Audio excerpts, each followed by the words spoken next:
My hubby and I have only been married for 5 months, but lately, there has been a lot of yelling and crying. I really just don't know what to do. I'm looking for guidance or comfort as I'm in a difficult situation and I'm struggling with how to proceed. I, a 29-year-old female Canadian, met my husband, a 29-year-old Egyptian Canadian, in early 2021 via a dating app, but we had mutual friends already from the same university. I quickly fell for him, and after a year, we got engaged. 2 months later, we had our Cap Kitab Islamic ceremony. It was very small, immediate family only. Our wedding reception is in 1 week, 4.5 months after the Cap Kitab. There is obviously a fair amount of stress, as we're stretched pretty thin to make the wedding work shortly after purchasing our first home. My husband is in a new job, and I'm in a famously high-stress job. I definitely acknowledge I have not been my best self lately, trying to make ends meet and get myself through each day, frankly. Onto the red flag. My husband is a charismatic, funny guy. He's loud, as am I. His personality has been something I've loved about him since I met him, but lately, there's less humor and more commentary on world politics, sometimes right-wing conspiracy, or what I would call conspiracy-type stuff. It's preachy. When I engage, it quickly becomes a fight, seemingly regardless of the stance I take. When I take issue with his tone or personal attacks, I get yelled at or told I'm purposefully vilifying him. He's starting to shout at me more often. Today, it was in front of his whole family. It was humiliating. I cried. It was over me pushing back when his family told me they had already done the seating chart for their guests despite not having the entire guest list. I did not think I was being rude, but I just explained that I needed to work off the draft I had because I knew it had all guests on it. I was reassuring her she could rearrange tables if I got stuff wrong. My husband interjected himself from the next room, shouting at me for saying his mom didn't know everyone that was coming. Then he shouted that he wasn't shouting, we were shouting. I know I shouldn't have, but I called him out on his immaturity. I called him out for yelling in front of our nephews, ages 9, 7, and 1, who were there. I told him to stay out of it if he was going to yell. We finished the seating chart, and I left to stay with my parents, who are visiting from out of town. It's been 5 hours since the incident, and I haven't heard from my husband. When I left, I gave everyone a quick hug goodbye, including my husband. He didn't walk me to my car. He's been shouting at me more at home too. I avoid certain topics altogether. It got physical once, and he put his hand on my throat. He apologized profusely for this and blamed it on frustration at my poor memory during an argument we were having. Sometimes he pushes me, which I find super embarrassing in public. He shoves me out of the way if I go to pay at the store, despite us often alternating who pays. I have verbalized that my parents don't treat each other that way. I have told him I don't want to be treated that way. I have explicitly said, don't shout at me, don't push me, and threatened to involve his older brothers. I'm sure I'm extra upset right now for a handful of reasons. Wedding stress, husband's not praying, work stress. But I'm starting to worry that I'm being willfully blind here. Can I let this slide and pray for change? What else can I try to encourage change? Does this sound like a stress response to you? What would you advise your sister to do in this situation? Thank you for your time. Please be kind. I love my husband, and I'm just at a loss. Edit to clarify the throat grab situation. We had a large verbal altercation where I was upset, as I felt he hadn't consulted with me before leaving his last job, and I was feeling huge financial pressure. The catch is, he had mentioned it to me already, and I had been supportive of him then forgotten. I often don't eat enough, and my memory suffers. I'm working on that. I was yelling at him, and he was yelling at me, and he grabbed me, immediately let go, and walked away.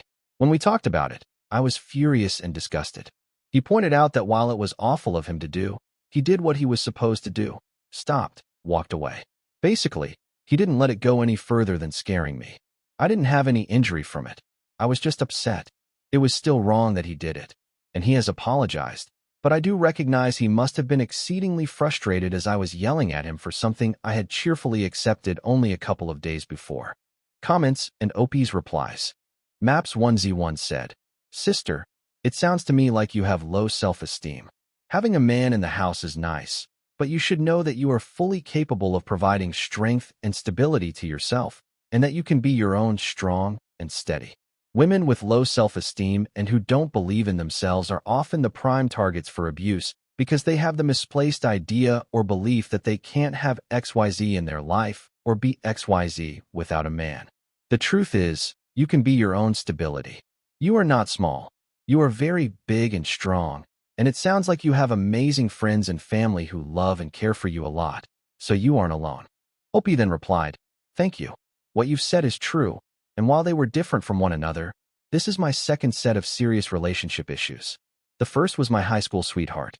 We were together until 8 years after high school, but he was a closet drinker who ended up getting bad, and I had to kick him out when I realized what was going on and how bad it was affecting me. So twice I have ended up in too deep in a bad situation and had to out it to my family. I'm obviously prone to this for some reason and need to work on myself so it never happens again. I'm taking a dance class. I'm going to pick up my art and my writing again. I'm going to focus on improving my house that we own. I'll either be living there and should like my own house, or we'll need to sell soon, and improving it will be beneficial anyways." Update edited onto the same post. Next day update. Thank you from the bottom of my heart. This thread was the difference between me accepting his apology and calling his behavior out. I told him today I won't tolerate him shouting at me again. He initially escalated and said, "Fine, call off the wedding then." I called my dad at that point, right in front of him, and told my dad everything. Yes, the throat grab too. Then I called his eldest brother and told him everything too. His mom and eldest brother are on their way here to mediate. I called a friend from work who got a crash course text after the call to bring her up to speed, so I don't get hung up on waiting for them all to get here. Now husband is incredibly apologetic, promising change, does not want to call the wedding off. I'm standing my ground that I won't be treated poorly anymore. We're going to discuss everything when his brother and mother get here. Last update. Apologies in advance. It's been a difficult day, but I realized you would all probably appreciate knowing I'm okay. So here's an update. Last night, I slept at my parents' house. When I woke up, there was no contact from my husband. I called him about 9 a.m. to ask if he was coming to the appointment with the photographer. He said yes, so I picked him up, and we went to that together. We didn't really talk, just, "Thanks for getting the gas, and where's the appointment?" talk. After the photographer appointment, we left the city to head back to our own city an hour away. On the ride, about 20 minutes in, I said we needed to talk about the fight yesterday. He asked, "What do we need to talk about?" I said, "That you yelled at me in front of your family, to start." He didn't seem to want to say anything, so I continued and told him I won't tolerate being shouted at anymore. It's disrespectful, and I've made it clear I won't put up with it. He started getting irritated and pushing back. I yelled too. He's stressed.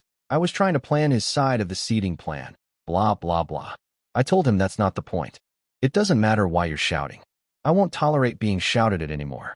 I need this to change, or I can't go through with spending my life with someone who treats me poorly. He said, "Well, I'm not changing, so call off the wedding then." He took that back pretty quickly, but not before I called my dad right in front of him. I called my dad and told him as plainly as I could that since my husband and I moved in together, he has been increasingly verbally abusive to me. I also told him about the throat grab and the shoving in public. While I was telling my dad this, my husband was speaking quietly beside me. "Seriously? You're really dragging them into this, etc." in my ear.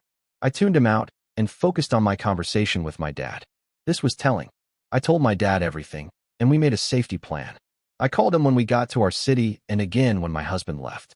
My dad reminds me I do not need to go through with the wedding and that abuse typically gets worse, not better.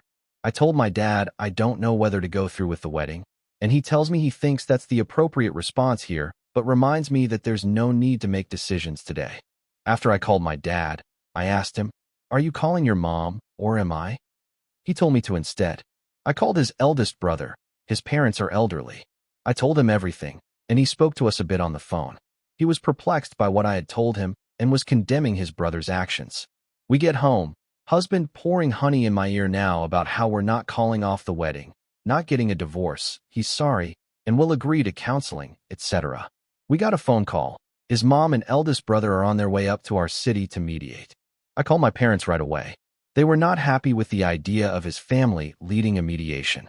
I have a lot of faith in my eldest brother-in-law, so I was less worried but also saw fit to call a friend to come over to support me. My friend arrived first. I told her what I told my parents, in front of my husband.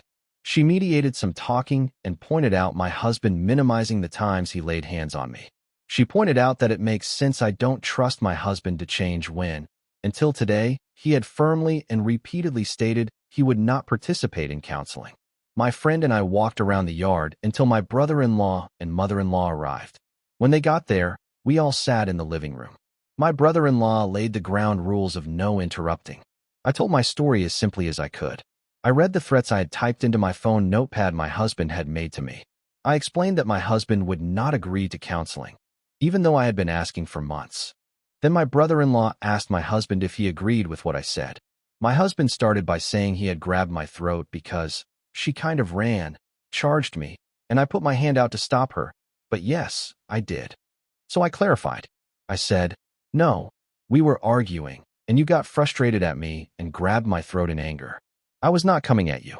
You were not scared of me or trying to keep me away." His brother asked, "Is that true?" And my husband conceded. My brother-in-law announced at this point that the violence was inexcusable.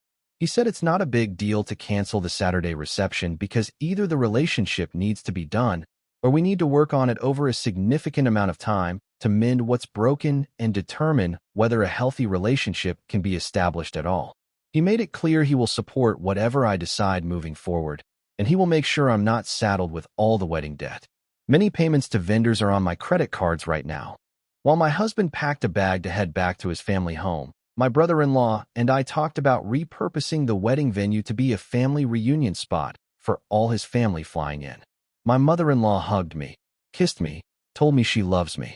Now a stunned potato, curled up in bed with my cat. Alhamdulillah. Thank you to all of you wonderful, caring people who were so concerned for me.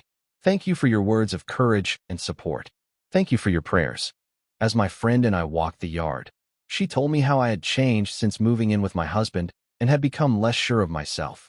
She assured me that her and her husband are there for me and are proud of me for standing up for myself. Thank God for good friends. Spot on comments. Vamp said, the in-laws are surprisingly kind and loving. Brother-in-law especially handled the husband perfectly and gave great advice. Hope he's got a good team behind her. P.S. The second a man lays hands on you in anger, it's over. Do not pass go. Run, don't walk, etc. A commenter with a difficult name to pronounce said, I hope Opie did not go through with the wedding, especially if her husband did not commit to counseling and working on himself. Her dad is right. Abuse gets worse, not better. Muroid then said, how much you want to bet that he did not, in fact, consult her before quitting his job? She didn't forget anything, and her forgetfulness because she doesn't eat enough is just him lying a lot about what things have happened or not. Distribution Horror 91 then replied, that's exactly what I thought reading that. I had an ex do that to me. I started thinking I was going crazy. It wasn't until my work enemy, of all people, asked me if I was only forgetting conversations that benefited him that I finally realized. Dangerous Calendar 41 commented, throat grabbing is a precursor to murder. Yevna 12 replied, a week after my ex-husband choked me, he was beating my head into concrete, telling me he could kill me if he wanted to. Seahorse 8021 then replied, I'm happy to hear he's your ex and glad you're alive. Thank you for watching. If you haven't subscribed yet, please do so and hit the notification bell to stay updated with more shocking real-life stories happening around you.